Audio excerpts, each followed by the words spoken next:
Hey guys, welcome back to Whiskey Blooded. Happy Friday to all you viewers out there. Congratulations on making it until the end of the week. So let's kick off this Friday with our second edition of Friday RyeDay. So Friday RyeDay I did a while ago, and I just compared two different rye whiskeys to each other. We're going to be doing the same thing today, and let's make this video short and sweet. We're going to be comparing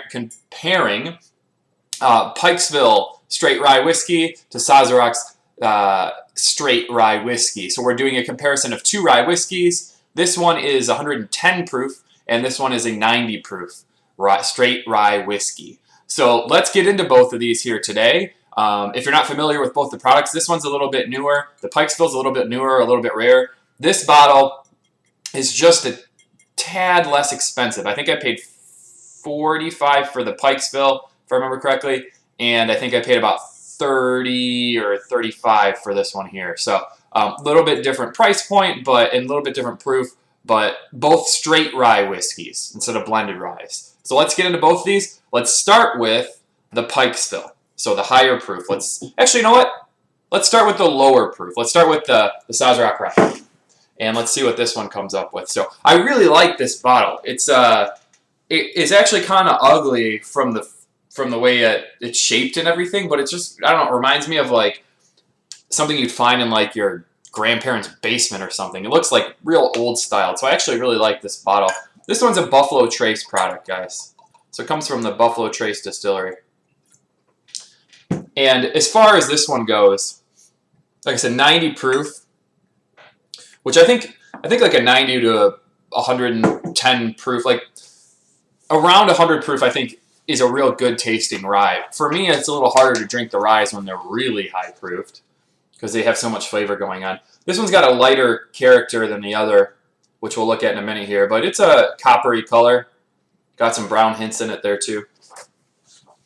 And, you know, for a cheap, relatively cheap bottle, with this being about, like I said, I think it was 30 to 35. I remember the nose being great on this one. It does have a really great, luscious nose. A lot of dark fruit in here. A lot of the sweeter ends of the rye note. Some good spice, some barrel spice there. But a lot of dark fruits. A big one that I'm getting through the nose here is a little bit of tobacco, mint, and almost like a dark raspberry is the way I could describe that. Like a dark raspberry or cherry. Dark cherry would probably be the best way to describe that.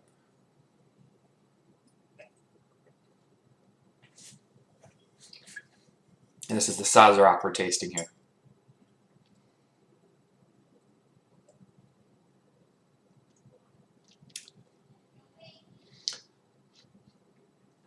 This one's got a lot going on. Fairly complex. It hides the alcohol real well. It's got a little bit of nut at the end there. So what I'm tasting up front is a good blast of those dark cherry, dark raspberry notes. Then it does open up into that. It's a pretty intense hit of the tobacco and the menthol taste, the minty menthol taste, the barrel. So those are all barrel notes that I'm tasting there. And then it finishes with a very kind of pecan-y, very light pecan finish. It burns a little bit on the way down, but I do like that. So cherries and fruits up front, oak, barrel, tobacco coming through in the middle, and a little bit of mint, and then a nice bready, it's like I'm eating pecan bread. There you go. That's the best way to describe it. Finish is a good pecan bread. Sorry, I'm leaning off to the side. I'm leaning on the arm of my chair here. But a nice pecan bread type of finish. So I do like that one. As for my overall score on that one, I don't have anything to write with. I'll just tell you. I'll put it in the description below like I normally do. For the price, I think that's a really good rye, a really good straight rye. So I'm going to put this one at about an 88 out of 100. I like this. I think I only paid $30 for this. I might have paid less than 30.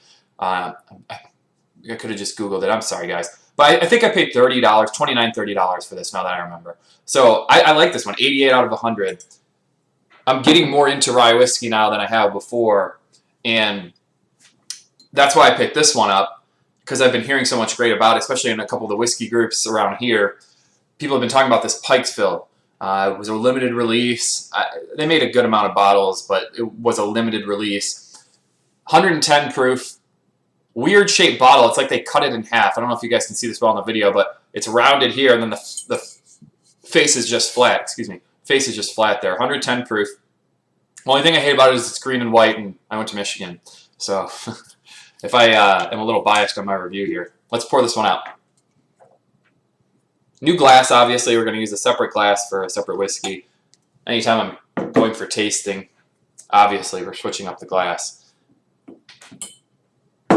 Color on this one, it's just a shade darker. You notice it's got some red hues in there, and it's got a little bit more of the brown. It's like a dark copper as compared to the last that was pretty much a lighter straight-on copper. So it's a little lighter there. And this nose, because of the proof, I think, too,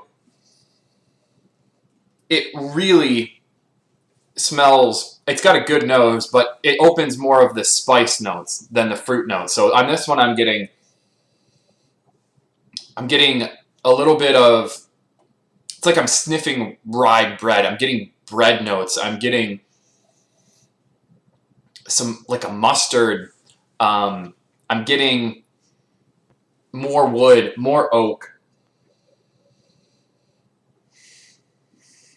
A burn, a red hot cherry, not fruity as much as the red hot, a red hot cherry.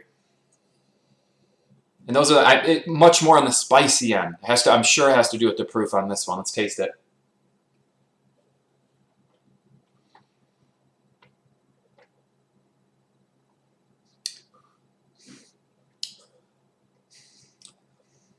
And that extra proof actually isn't hurting as bad. When I say hurting, that's a good thing for me. It's not burning as bad. What's different on this one is the flavor profile. Much longer finish on this one. When you're taking it in, right up front, I taste all those spicy rye notes that I smelled right on the nose. Very, you're tasting what you're smelling. Right up front, I'm getting the bread, the rye. I'm getting the sourdough taste almost. It's got a sour note to it. I'm getting some of that mustard taste.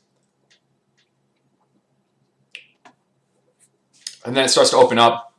A little bit of oak. Actually, right there, strong oak in the mid-palate. Strong oak taste. A little bit of a sting from a tobacco-like flavor.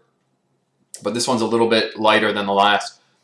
A little bit of a tobacco flavor. Finish going through. A little bit of burn.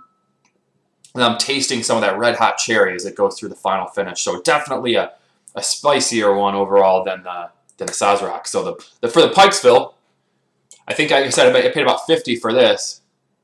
You know, I actually do like this one for the spicy end of it. I'm going to put it right near the other one. I hate to put two reviews of different whiskeys right next to each other, but I'm going to say 89 out of 100 for this one. The reason that I think this one's a little bit more is because it's just, even though it's as spicy as compared to like a sweet like the last one, this is more well balanced. This one, the different spots on your palate don't match as exactly as the last, but I mean 88 and 89, they're basically very comparable. This one had more to do, the Sazerac had more to do with the rating of price, whereas the Pikesville had more to do with just overall taste. I think that this one, if you're going to get into straight rye whiskeys, you're going to go for the Sazerac and you're going to jump right into a cheap, very well rounded whiskey, you know, neat bottle, neat stuff, good taste, not as well balanced as the Pikesville, which is going to be, actually, you know what, for someone that's not into whiskey or drinking straight whiskey, they probably won't like the Pikesville because it's more of a sipping whiskey. It's going to be just completely straight, meatier, heavier. So, you know, be careful. If you're just getting into rye, start with the cheaper one and go from there. Straight rye whiskeys are a little bit tougher to sip on than just bourbon, for example. So, guys, this was Friday RyeDay. So, episode number 2 of Friday RyeDay in the books. Let me know what you think about these bottles, and if you're seeing them around you, I think you're probably seeing a lot of this Pikesville, or not a lot, but you're probably starting to see it pop up. And let me know what you think of that. This guy here you should be able to find fairly easily, but not a lot of people actually jump on it. I'm surprised about that. I like it a lot. So, guys, thanks for joining me here at Whiskey Blooded. I'll see you back on Wednesday. Go back to our normal format. We're shooting in the office here today just to make it quick and easy. So we will see you on Wednesday back with our normal format. Next week, I think I mentioned this in my last video, we're not doing a bourbon. We're probably going to be doing a scotch, I think is what we're going to be jumping towards on Wednesday. So I don't do a lot of scotch. That should be pretty interesting. So I will see you guys on Wednesday for Whiskey Wednesday. Thanks for joining me. Have a great weekend. Live it up. See ya.